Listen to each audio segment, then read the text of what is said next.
So I started our residency here around the winter time. We started working on this new project, which at the moment we're calling Pavement.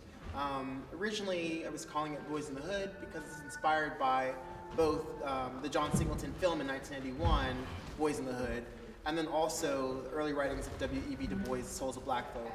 And thinking about those pieces of literature in that piece of film as kind of like one, Souls of Black Folk saying, this is where we were, this is where we could be. And then looking at Singleton's film in 91, saying this is where we were in 1991, genocide, killing each other. And then putting that into context of what's going on now in society and thinking about where are we now, where have we come? Is this a full circle? I think a lot of the times when I'm thinking about my work, I think about my relationship to growing up in Pittsburgh. In Pittsburgh, there's two historically black neighborhoods. There's Homewood and there's the Hill District. So there are these buildings in Homewood and in the Hill District that you could tell there was a lot of vibrant art going on. But over time, those buildings are there, nothing's going on, they're kind of dilapidated.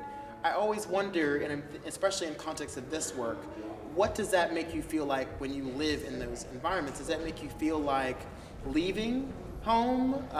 Does it make you feel like staying and really bringing up your community? Or does it make you feel like those buildings are a representation of who you are and where you're supposed to be? Does that make you feel like you are this dilapidated thing? I'm reading this book, The Warmth of Our Sons by Isabel Wilkerson. And it's talking about the Great Migration. It's a collection of stories about the Great Migration. And there's something to me that kind of connected this sense of a full circle history, but that definitely kind of reflects on a time of kind of building something up, only to see it constantly being put down. And so thinking about that as people, as buildings, X, Y, and Z, all those things start to play into the work. I started having ideas for this project maybe 2 years ago, maybe even 3 years ago. I said to one of my dancers, I want to make a dance about inspired by Boyz N The Hood using only opera music. And she's like, yeah, you can do that.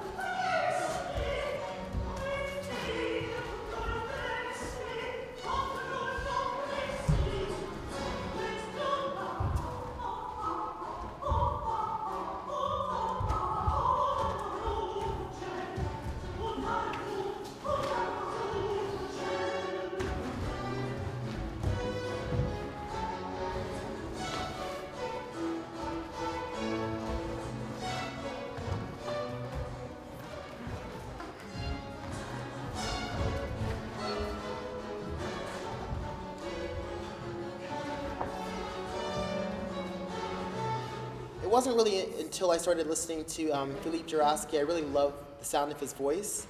I loved his story. And a lot of the albums that I was listening to of him singing, one of them is called The Songs of the Constrati. So thinking about these songs written for Constrato singers, I felt like that brought up a whole nother metaphor for where I was going with this project. So all of the music, for the most part, is his vocal. There are a couple other sections that Sam Crawford had kind of brought to me from other singers and composers that I really started drawing in on. We use a solo that Shalvar does in the show to Peter Grimes, the opera Peter Grimes, that I really like. It's really different, and the way that we use it, I'm kind of drawn to. It's really detached in a way. So I really respond to that. But other than that, we're using some sound bites from the film whenever we can.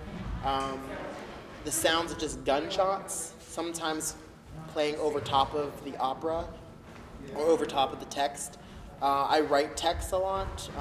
I started doing that through working with people like David Dorfman, who I idolize and love.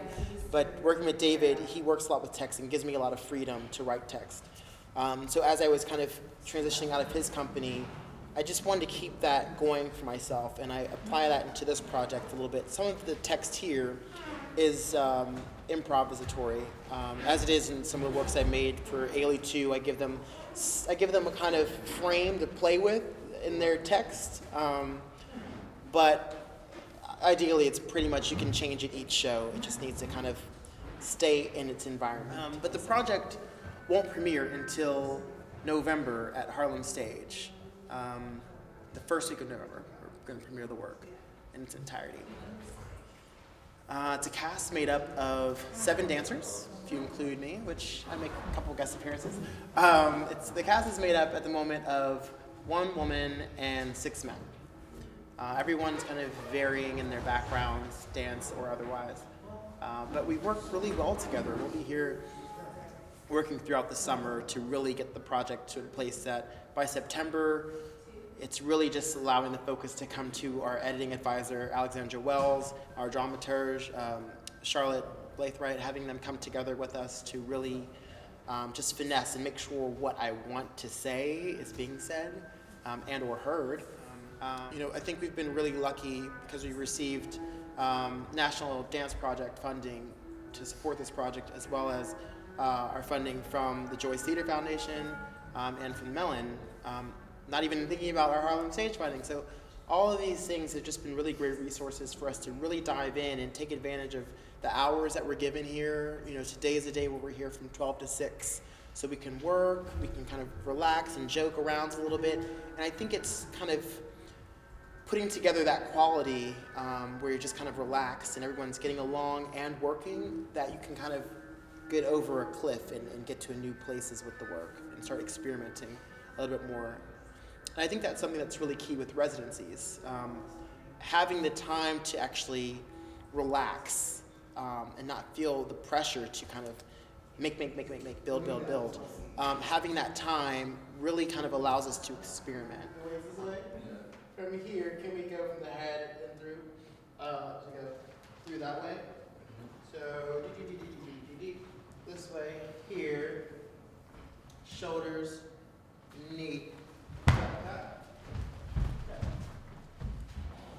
Somehow, I don't know how, I feel really lucky, but I feel like the way in which we're approaching the opera, you still feel like you're in Homewood or you're in the Hill District or whatever that neighborhood would be for you, that you're still there.